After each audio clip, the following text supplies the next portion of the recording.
зээлийн нөгөө харж ихсаалтын хугацаан дээр яагаад ингэж олигтой хөдөлгөж чадахгүй байгаа юм болоо. Тэгээ жоохон одоо асуудлаас болоод нэг удаагийн утасны төлбөр төлөөгүй тэр сардаа одоо төлөөгүй болно шүү дээ. Энэ эдрийг одоо утасны компанийн энэ төлбөрийн асуудлыг энэ банктай ингэж холбох шаардлага байхгүй шүү дээ. Тэр хүн одоо нэг сард одоо ямар нэгэн шалтгаанаар төлөөгүй гэж болно шүү дээ. Тэгэхээр энэ банкны харж ихсаалтын 6 жилээр ордог нь одоо ямар учиртай юм бэ? За том зээлдэгч нарыг бол ойлгож байна. Том одоо хэдэн тэрбумын зээл ойлгож байна. Иргэдийн одоо нийтлэг зээлдэг хэмжээний юуг бол хугацааг одоо 2-3 жил болгож болохгүй юу? Ядаж. Одоо хэдэн 10 сая төгрөгийн зээл авч байгаа хүн байгаа тий. Тэгэхээр энэ дээр одоо та бүхэн маань юу гэж үзэж байна вэ? За Монгол банкны аппликейшны зээл тэрхий одоо хэлбэр хурдан шуурхай авж байгаа дээр одоо иргэд маань бол маш их одоо өрөнд орж байна.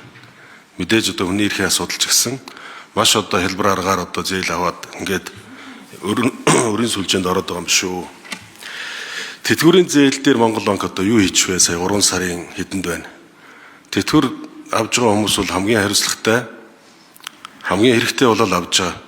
Тэгээд настан буурлуудаас энэ одоо тэтгэврийн хэмжээг багасгаад 70-30-тай байсныг одоо 50% ингээд буулгацсан юм байна. Иргэд энэнд бол одоо туйлын одоо дургуйслыг илэрхийлж байна. Ийм учраас одоо энэ асуудлыг ямар хөө байна вэ? Яагаад ийм одоо шийдвэрийг гаргаваа? Тэгээ энэ иргэдээ бодож гаргахгүйгээр одоо ийм янз бүрийн шийдвэр гаргахаа болооч гэдгийг хэлмээр байна. За ингээд анх зээл авж байгаа хүнийг муу зээлдэгч гээд хамгийн өндөр хүүгээр өгдөг байсан энэ хэвээрээ байгаа юу? Тэгээ оноотой болсноор тухайн хүний мэдээлэл сайн гэж харагдах уу? Зээлдэгчийн зээлийг төлж байгаа тээлийн алдаанаас болоод нэг төгрөгийн өр үүсээд тэр нь хамгийн муу гэсэн ангилалд орсон байсан тохиолдол гарч ирсэн. Энэ алдааг яаж хаасан бэ? Зээл авах гэж байгаа хүн оноо харах зөвшөөрлөө өгч байж л зээл авах эрх үүснэ. Тэгэхээр улиралд нэг удаа үнгүй тэр оноогоо харах эрх заавал байх ёстой гэж үзэж байна. За ийм асуултуудыг асууя. За дээрэс нь энэ дараагийн хууль дээр орж ирэх бах Монгол банкын гар утасны төлбөрөө төлөөгүй хүнийг энэ жагсаалт руу оруулдаг, сөөхийн төлбөрөө төлөөгүй хүмүүнийг одоо энэ банкны энэ жагсаалт руу оруулдаг. Энэ асуудал бол дараагийн хууль дээр Монгол банкнаас оруулж ирэх бах. Энийг одоо улсын их хурлын гишүүд манаас санаачилж оруулж ирэх бах. Энэ дээр ноцтой асуудлууд байгаа учраас тухтай их хурлын гишүүд маань сайн ярилцсан дээр хаа гэж бодож байна. За хурлын гишүүдийн энэ өдрийн амгалан айлтгая. Асуултанд Баччуур гишүүн хариулна.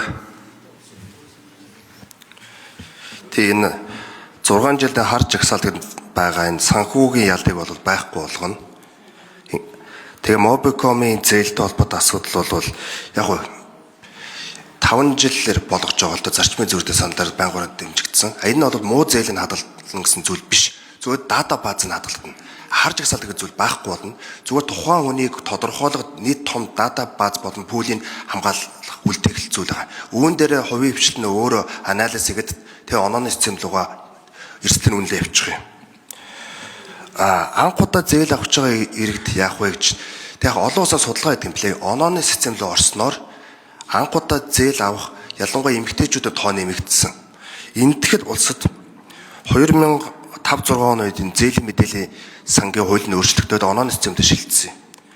Үүнийг дагаад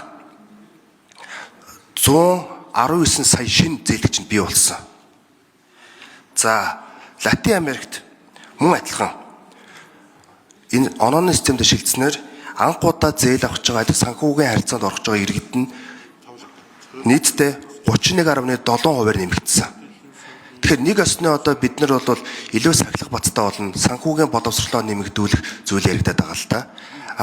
Нийт систем нь өөрөө онооны систем рүү орсноор эрсдэл нь буурах тийм нөхцөл байдал үүсэж байгаа. 28 орны судалгаа хийхэд энэ онооны систем рүү орсноор нийт системийн чанаргүй зээл нь 1.9%-аар буурсан тийм судалгаа байгаа. За аппликейшны зээлийн талаар санхүүгийн зохицуулт доороо бас ирсэн байна. Илүү дэлгэрэнгүй хариулнах. Гэхдээ ер нь хэлэхэд бол энэ онооны систем рүү орсноор бодит горимоор нөгөө оноо нь өсөөд буураад явах болохоор нэг зэрэгт олон аппликейшнээс зэрэг зээл авахд үүгээрээ дамжуул санхүүгийн дарамтанд орж бүр дампуурлын байдал нөхцөл байдал орох тийм эрсдэл байгаа. Энэ нь бол болно гэж ойлгож болно. За тэтгэврийн зээлийн үр орлогын харьцаа гэж байна. Энэ дээрээс Монгол банк илүү дэлгэрэнгүй хариулт өгнө хаа. Гэхдээ сая мөнгөний бодлогын хурлаараа энэ өөрчлөлт хийцэн гэж би ойлгож байгаа. Баярлалаа.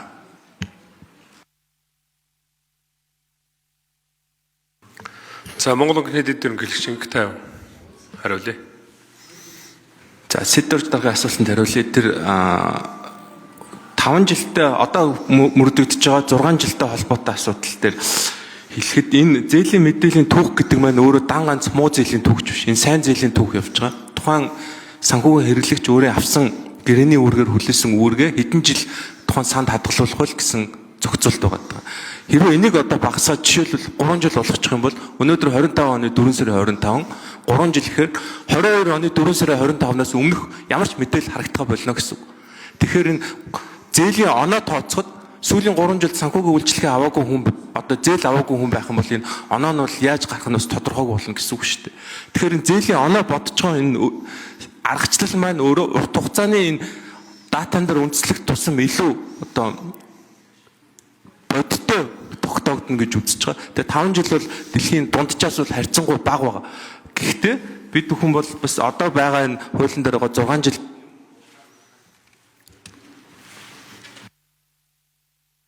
За нэмж хариулъя.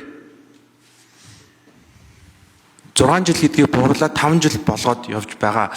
За тэр тэтгэврийн зээлтэй холбоотой асуудлыг 3 сард өр орлогын харьцааг бол бид бүхэн бол нэмэгдүүлсэн. Энэ бол гэр бүл нийгмийн хамгааллын яамнаас ирүүлсэн саналын дагуу малч тэтгэврийн зээл авж байгаа хөгшчүүд зээлийн дарамт нь их байна. Орлогын одоо зээл төлөөд өөрт нь үлдэж байгаа орлого нь ахуй амьдралаа аваад явхад бас хүлцэхгүй байгаа учраас зээлийн одоо дарамтыг бууруулах үндсэн дээрээс ийм зохицуулт хийж өгөөч гэж хүсэл тавьсны дагуу бид бүхэн бол энэ тэтгэврийн зээлийн өр орлогын харьцааг бол нэмэгдүүлж шийдвэрлсэн байна.